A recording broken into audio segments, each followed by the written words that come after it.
The tragedy of the commons is caused by overpopulation. Way back in 1950, there were 2.5 billion people. By 1985, the population has doubled to 5 billion people. By 2010, there are 7 billion people, and by 2040, it's expected to have 12 billion people, and it will keep growing. Energy, food, and water and space is going to be needed. The world has tripled since 1950. That means we need triple the amount of oil, wood, coal, uranium, electricity, water, fish, meat, cereal, and space. And of course, a space to plant the resources we need.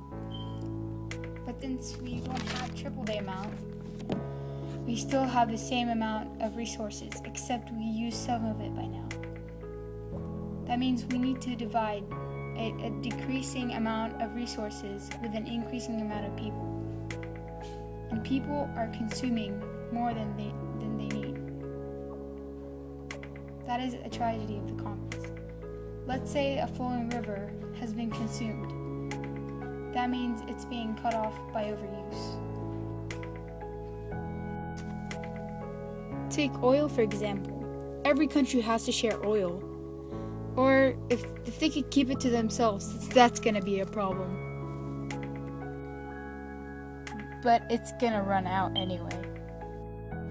The more the merrier.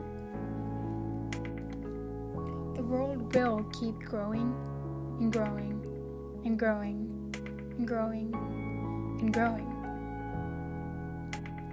Take a look at this time lapse. Look at how the grass has been consumed until there is none left. That is another example of the tragedy of the commons. The world keeps changing, not because of time, but because of us consuming all the resources it gives us.